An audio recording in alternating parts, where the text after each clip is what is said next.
Local news about local people. This is Newslink Indiana. Hello and thank you for joining us on NewslinkIndiana.com for Tuesday, December 6, 2005. I'm Alyssa Ivanson.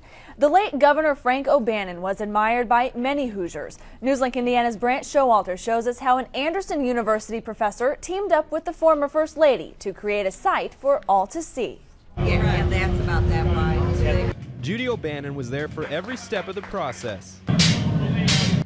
And today she witnessed the final step in making a bust of the late Governor Frank O'Bannon. The casting. It's an amazing process, amazing man, and I'm so pleased that we could be a part of it. The casting process starts with melting the metal.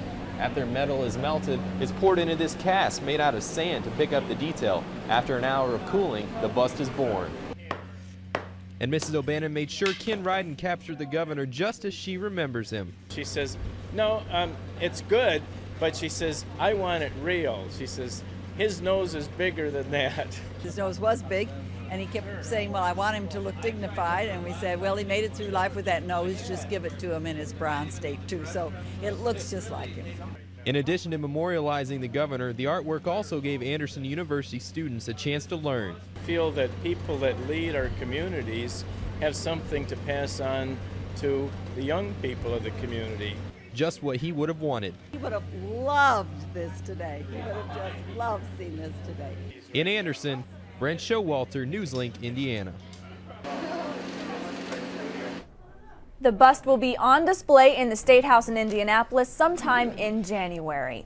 A vote on a proposal banning smoking in public places in Delaware County is being delayed. County commissioners are asking the Indiana Attorney General about the legality of such a ban. Commissioners are considering two proposals. One would ban smoking in all public places, and the other excludes taverns and bars. Commissioners say for now they are at the mercy of the Attorney General.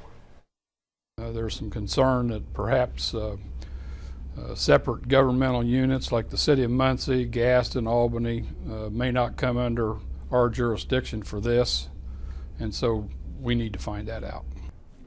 A public hearing on the ordinance is set for Wednesday at Muncie Central High School. Muncie residents got a chance to speak out Tuesday night about an increase in sewer rates. The city proposed a 26% hike to help pay more than $17 million needed to rebuild the Muncie sewer system. The increase will spread over the next 3 years if the plan is approved. You can find the latest updates on Tuesday's meeting right here at NewslinkIndiana.com. How does agriculture affect the economy and our environment? That's what experts from Indiana's Department of Agriculture, Purdue University, and Ball State will discuss Wednesday in Muncie.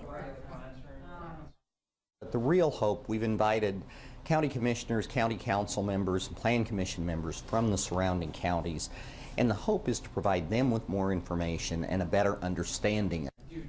The summit starts at 1:30 Wednesday afternoon in Ball State University's Alumni Center.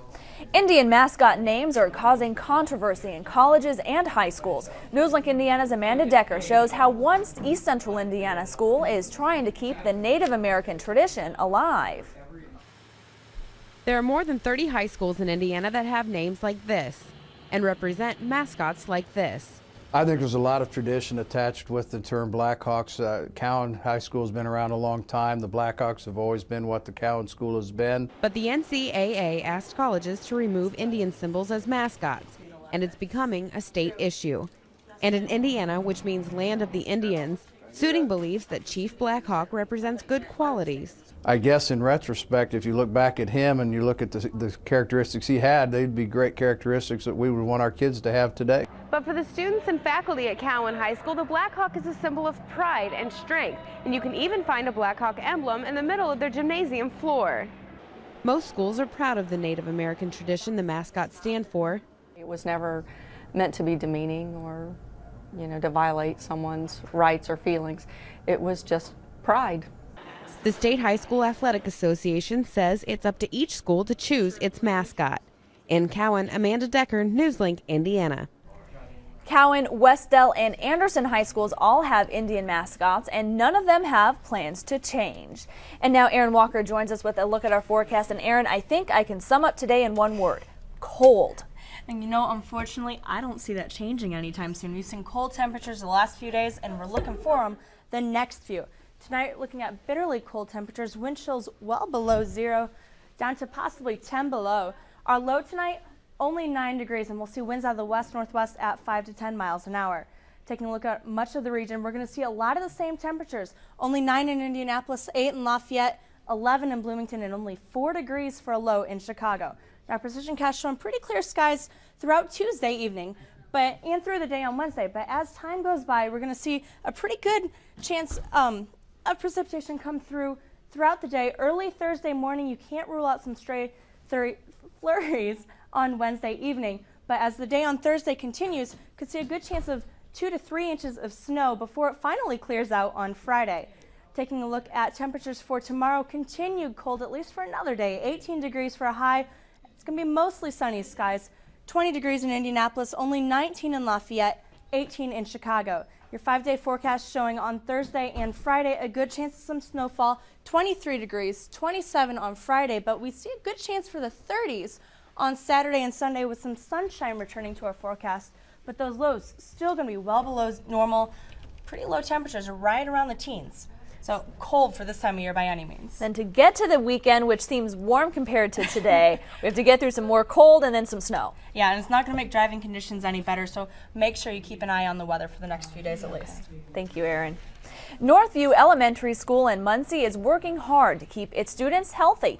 Newslink Indiana's Andrea Wolfram shows how students are learning to lather, rinse, and repeat. Reading, writing, and hand washing. All things being taught to students at Northview Elementary School. In the past, for the past 2 years, we've really just pushed heavy hand washing with soap and water. Northview has been teaching its students how to wash their hands. Teachers are very conscious of it, and they come in and they'll, before they go to eat or they go to back and forth to the bathroom or any kind of functions, they're having them wash their hands. This is the second year for the campaign, and to help, Muncie Community Schools installed hand sanitizers at Northview this year. Here the hand sanitizers were put in, and it's been a nice addition to our hand washing campaign. Northview plans to cut down on sickness and absences, and Blakely says hand washing is an important skill to learn. It's a lifelong lesson, and I think it's just important to do. In Muncie, Andrea Wolfram, Newslink, Indiana. The Center for Disease Control says hands should be washed for at least 10 to 15 seconds, or about the time it takes to sing happy birthday. And that is Newslink Indiana. Thank you for joining us, and you can always find local news right here at newslinkindiana.com.